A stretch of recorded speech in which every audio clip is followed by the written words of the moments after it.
अगर ओवैसी साहब हैं तो वो भी सू हैं, वो अगर उलमा कहना चाहते हैं और पूछ लीजिए, मैं बता दूं। ओवैसी तो उलमा नहीं है, वो तो पॉलिटिशियन नहीं है, आलिम नहीं है वो। नहीं, वो उलमा कैटेगरी में नहीं है ना वो। अच्छा, लेकिन आलिम तो है वो। तो सबसे दुश्मनी है आपकी। दुश्मनी मेरी किसी से और किससे है? मैं सबके उनकी बारे तारीफ में आप इस तरह की टिप्पणी देखिए, करते हैं। मैं क्या कह रहा हूँ जी, मैं क्या रहा हूँ, मैं उन्हें आरएसएस का मेंबर बनाता हूँ, बताता हूँ इसमें क्या मैं उनकी बुराई कर रहा हूँ, नहीं बताओ। वो तो आरएसएस की मुखालफत करते हैं। फिर आप, मैं क्या कह रहा हूँ, मैं उनकी कोई बुराई तो नहीं कर रहा ना।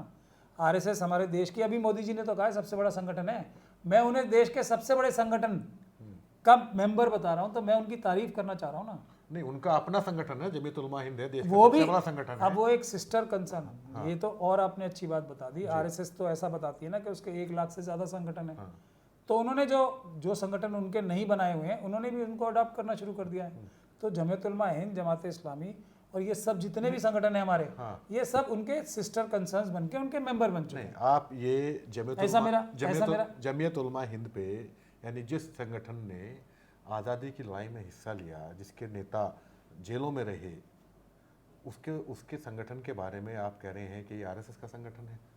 देखिए, जिस मजहब के मानने वाले हजरत खालिद बिन वलीद, हजरत अली, रसूल अल्लाह मोहम्मद सल्लल्लाहु अलैहि वसल्लम जैसे हों, क्या हम, क्योंकि वो लोग इतने अच्छे और आला दर्जे के थे, तो क्या हम उनकी कमाई को अपना भी गिनती करा सकते हैं? हमें तो और शर्मिंदगी महसूस होगी ना कि अगर हमारे बुजुर्गों ने या हमारे जिस मज़हब को हम बिलोंग करते हैं उसके महापुरुषों ने, वो इतने महान थे और हमें कितने गंदे हैं। मगर ये तो नहीं कह सकते ना, क्योंकि मैं रसूलुल्लाह के दिखाए हुए रास्ते पे चलने वाले मज़हब पे हूँ तो मैं भी अच्छा हूँ। मुझे कुछ काम भी तो करके दिखाने पड़ेंगे। सारा तो वो उल्टा काम कर तो रहे हैं ना। वो फसाद हो जाता है तो घर बना के देते हैं, मुकदमे लड़ते हैं लोगों के, बुलडोजर के खिलाफ वो लड़ रहे हैं। आज तक वो कौन सा मुकदमा जीते हैं कपिल सिब्बल साहब द्वारा या दूसरे अपने सारे वकीलों द्वारा? करोड़ों रुपए खर्च करके मुझे गिनवाओ आप। मैं इसीलिए तो ये चीज़ें, मैं तो देखिए, मैं छोटा अभी मैं एक ताज़ा एग्जाम्पल देता हूँ। देखिए, दो घटनाएं घटी हैं, 2 मुकदमे हुए हैं। एक जयपुर ब्लास्ट का था, वो जमीयत उलमा हिंद लड़ी थी, वो उन्होंने जीता। मुंबई ट्रेन ब्लास्ट का था, ये जमीयत उलमा हिंद लड़ी थी, ये उन्होंने जीता। आप कैसे कह सकते हैं कि कौन से जीते हैं? देखिए, मैं आपको फिर एक बार बताऊं, ये सारे, और मेरे पास दर्जनों एग्जाम्पल हैं ऐसे कि एक झूठे केस में किसी को फंसाया जाता है। एक यहाँ का मेवात का केस हुआ था, उसमें तो इनकी ऑर्गेनाइजेशन के मेंबर ही थे और जो सबूत उसमें निकल के आ रहे हैं कि इन्होंने उनके नाम दिए थे। पहली बात, आप क्रोनोलॉजी समझिए। अगर आपने इस लाइन पे आप असल में मेरे पास फाइल रखिए, मैं दिखा दूंगा अभी आपको निकाल के, मैं फाइल दिखा दूंगा आपको। देखिए, ये मैं आपको अभी, आपने पूछा कि कौन से केस इन्होंने जीते हैं, मैंने आपको रिसेंटली 2 एग्जांपल आपको वही बता रहा हूँ। मैं उसी को एग्जांपल में आपका जवाब मिल जाएगा जी। मैं वो आपको एग्जांपल बता रहा हूँ आपको, क्योंकि ये पूरी तरीके से झूठे केस होते हैं, इसमें सबूत ही नहीं होते कुछ। तो ये केस तो सारे बरी होने, कोई वकील हो या ना हो, ठीक।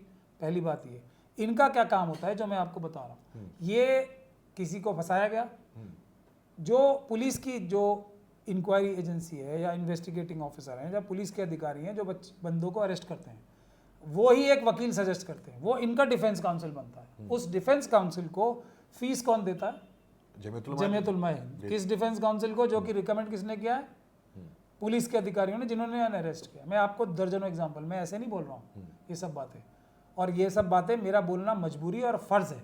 अगर आवाम को ये नहीं पता लगेगी बातें तो वो इसी गुमराही के रास्ते पे चले जाएंगे और हमारा देश भी बर्बाद होगा। और मुस्लिम समाज का तो जो हो रहा है वो नज़र आ ही रहा है आपको कि दाढ़ी देख के पिटाई हो रही है, नाम सुन के पिटाई हो रही है। ऐसा मैंने कुछ सालों पहले तक देखा नहीं था। जिस दाढ़ी और टोपी की इज्जत और वकार था और जिनसे लोग लेके इज्जत करते थे और रिस्पेक्ट से बात करते थे, आज उसको सड़क पे दाढ़ी देख के पिटाई हो रही है। वो सिर्फ और सिर्फ इन लोगों की वजह से हो रही है। तो मैं आपको वही बता रहा हूँ, ये बरी होना तो कोई बात ही नहीं है ना।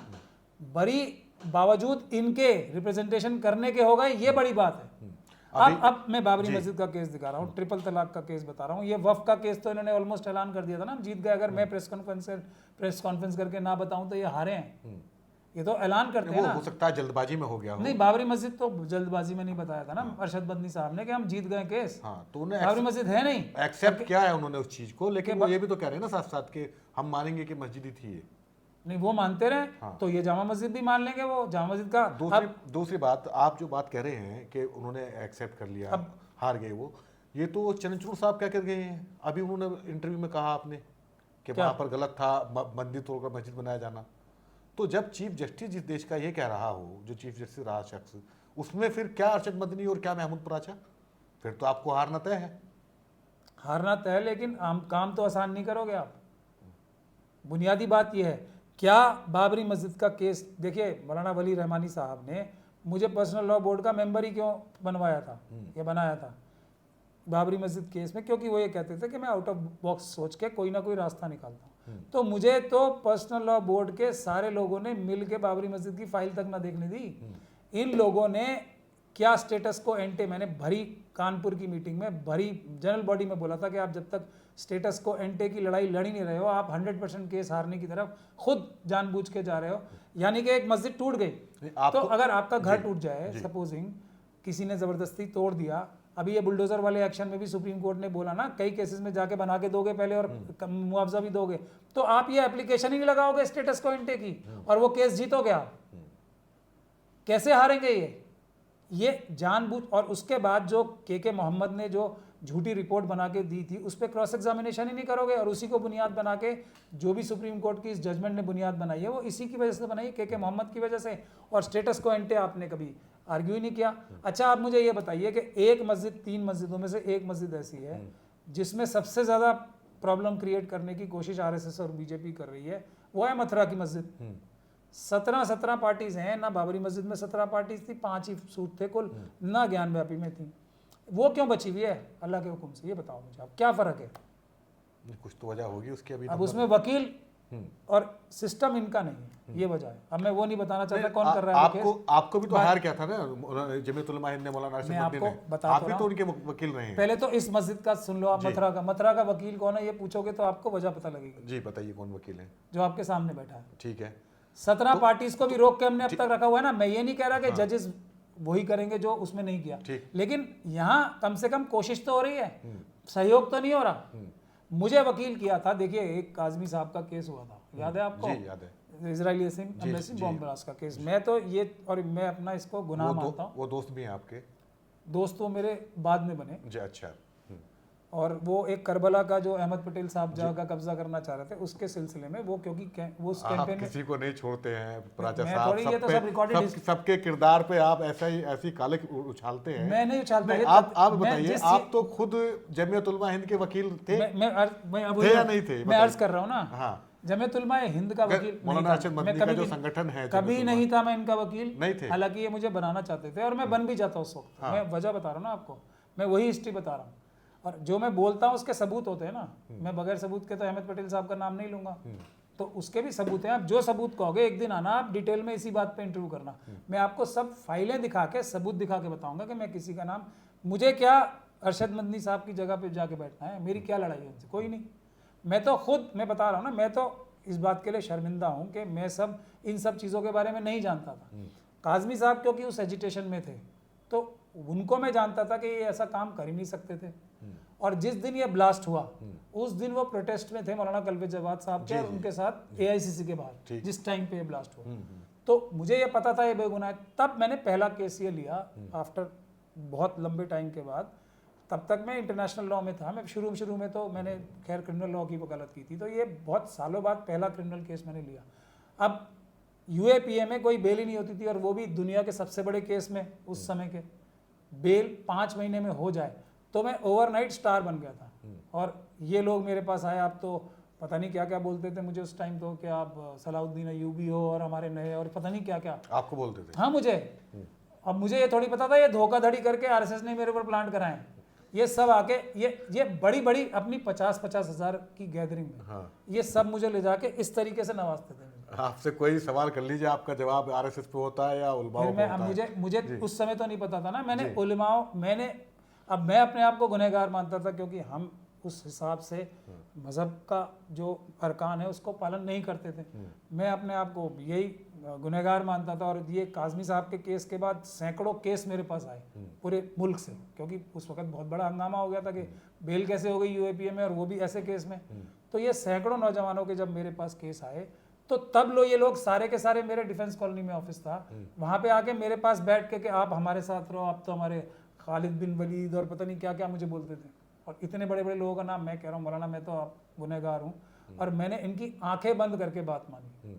और मैंने एक टाइम पे 278 केस, और उसकी वजह से इतनी ट्रैवलिंग हो गई थी मेरी कि मेरी पीठ तक में वो प्रॉब्लम आ गई। हालांकि मेरी बॉडी शुरू से स्पोर्ट्समैन होने की वजह से बहुत ज़्यादा फिट थी। ठीक। अब उसके बाद जब हम सबसे बड़ा केस उसके बाद जो जीते हिमायत बेग का, उस दिन से मुझे इनकी कलई खुलनी शुरू हुई कि बेंगलोर वाला हिमायत बेग जर्मन बेकरी ब्लास्ट वाला, जिसमें 5 फांसी और 5 फांसी और 6 ओवर के। जी। जिस दिन हम वो केस जीते, क्योंकि मैं तो इसी प्रेमाइस पे लड़ रहा था ना, मैं राकेश मारिया और पुलिस के लोगों को जेल भिजवाऊंगा क्योंकि इसे हिमायत बेग को झूठा फंसाया, और हमने वो मेहनत करके केस उसको साबित भी किया। तो उस दिन, जिस दिन हमारी सबसे बड़ी जीत थी, और उसी शाम को इन्होंने प्रेस कॉन्फ्रेंस करके मेरे खिलाफ बोलना शुरू कर दिया कि पराचा साहब तो हमारे केस लड़ते नहीं ठीक से, ये वो सब झूठे इल्ज़ाम लगाने शुरू। तब मैंने जाके शिकायत की इनसे, महमूद मदनी साहब से। मुझे तो शौक लग गया कि ये तो सब फरिश्ते लोग हैं, ये ऐसी बात कैसे कर सकते हैं। तो उन्होंने कहा अच्छा उन्होंने कर दिए होंगे, हमारे महाराष्ट्र के उन्होंने ऐसी बात कही है, मैं उस खबीस को हटा दूंगा। अरशद मदनी साहब ने? महमूद मदनी साहब। अच्छा। अरशद मदनी साहब की भी कहानी है, वो भी सुना दूंगा मैं आपको कर सुनिए। तो उसके बाद मैंने कहा ये क्या कर रहे हैं, क्योंकि अब तो हमारा वक्त आ गया ना कि इन केसेस को अगर रोकना है तो पुलिस के अधिकारियों को जो झूठा बेगुनाहों को फंसाते हैं और असली जो टेररिस्ट हैं उनको बचाते हैं, तो उसको बेनकाब करने का, राकेश मारिया को एक्सपोज करने का, इतने बड़े आदमी को जो इंडियन मुजाहिदीन की झूठी कहानी गढ़ने वाला है, हमारे पास वो मौका आ गया। और ये आपके महाराष्ट्र के प्रेसिडेंट ने ये क्या बदतमीजी की है। तो उन्होंने कहा नहीं, इसको हटा देंगे।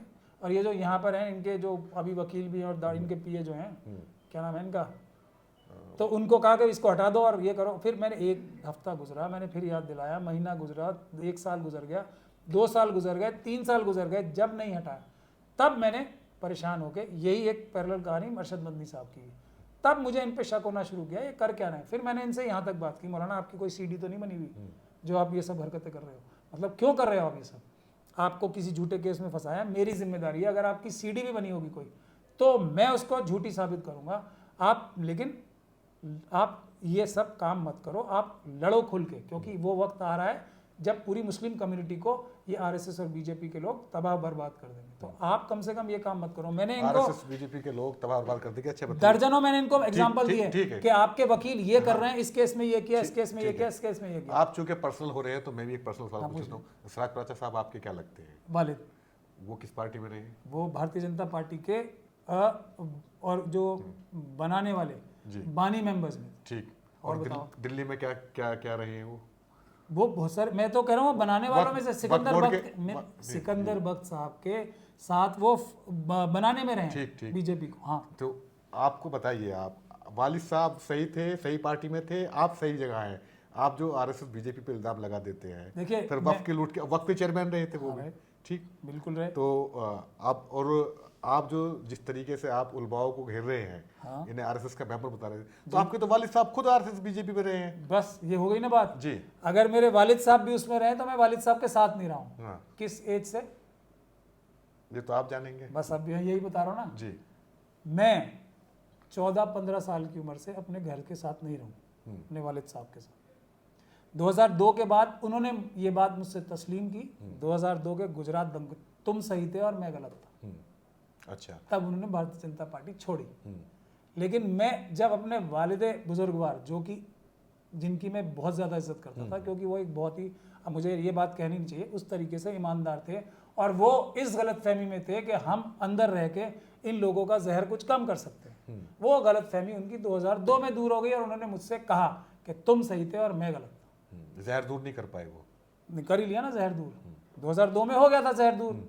उनकी आंखों पे जो जहर दूर करने का पर्दा था वो दूर हो गया था। तो जो अपने वालिद के साथ नहीं रहेगा तो वो किसी और के साथ रह सकता है।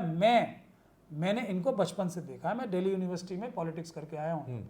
मैं कैंपस लॉ सेंटर में कोई मुस्लिम प्रेसिडेंट नहीं बना था, पहली बार बना था और 75% वोट मिले थे मुझे। मैं इनको तब से जानता हूँ कि ये मर जाएंगे। इनको सच बोलने की क्षमता, आरएसएस और बीजेपी का कोई भी इंसान सच बोल ही नहीं सकता। और इसीलिए मैं ये, बाबा साहब ने भी ये बात कही है, बाबा साहब का तो तब तक मैंने पढ़ा नहीं था, मैं ये बात इसीलिए कहता हूं कि आरएसएस और बीजेपी के इंसान से बात ही नहीं करनी चाहिए, संबंध रखना दूर की बात है। लेकिन बात तो ये वो है। बात करने और पूछो आप सवाल। बात करने लेकिन से आपने तो, अच्छी बात करने से ही तो बात बनती है। अभी एक कतर का एग्जाम्पल है, बन गई ना बात। ईरान के एक मोहम्मद मरांडी साहब है, वो एक उनके स्पोक्स पर्सन है अच्छे ईरान गवर्नमेंट की तरफ से। वो बहुत सारे इंटरनेट, उन्होंने कहा कि आप ये बताओ, आप लोग ईरान से ये एक्सपेक्ट करते हो कि बातचीत करो, इजराइल से भी और ईरान से भी, हम ऐसी कौन सी बातचीत कर लेते, हम ऐसा कौन सा उनके सामने बिछ जाते जो कतर के लोगों ने नहीं किया उनके साथ, फिर भी कतर के ऊपर हमला कर दिया। तो एक फिलिस्तीन के एक बहुत बड़े लीडर थे, उन्होंने भी कहा था कि तलवार और गर्दन में दोस्ती नहीं हो सकती, बातचीत नहीं हो सकती। तो अगर हम ये कहते हैं कि आरएसएस और बीजेपी के इंसान से जो भी बात करेगा या तो वो बेवकूफ़ है या वो उनका एजेंट है या उनके साथ मिला हुआ है, तीसरी कोई बात हो ही नहीं सकती। अब आप मुझे ये बताइए, ये जाके हमारे सारे उलेमा हजरात या जो भी हमारे इंटेलेक्चुअल्स उनसे मिलने जाते हैं, क्या वो इन्हें जाके ये समझा देंगे कि मुसलमान देशभक्त होते हैं?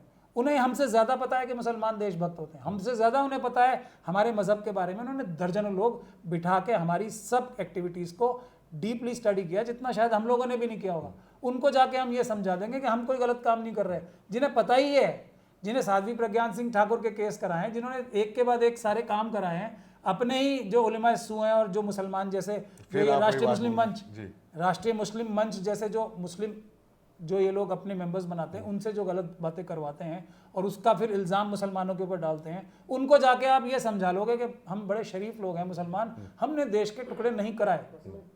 जिस आरएसएस संगठन ने जिन्ना के साथ मिलकर ये एक अलग बहस हो जाएगी। नहीं, इसीलिए मैं कह रहा हूँ ये लंबा टॉपिक है, आप आए इस पर डिटेल में बात करेंगे। डिटेल में बात करेंगे। इसमें हम तो आखिर में पूछना चाह रहे हैं कि जिस वकील ने जूता फेंका है, राकेश क्या नाम उनका, राकेश जो भी है, किशोर नाम बताते हैं, राकेश किशोर, तो उनके खिलाफ आप क्या कार्रवाई चाहते हैं एक वकील होने के नाते? मैं एक देखिए भारतीय नागरिक होने के नाते और अम्बेडकरवादी, ईमान वाला अम्बेडकरवादी होने के नाते, डेमोक्रेसी को पसंद करने वाले लोगों के नाते मेरा ये फ़र्ज़ है कि ऐसे देशद्रोही व्यक्ति को और उसके साथ उसके संगठनों को सारे और उसके सारे जो सहयोगी और साजिश करता है उनको आतंकवाद के मुकदमे में जेल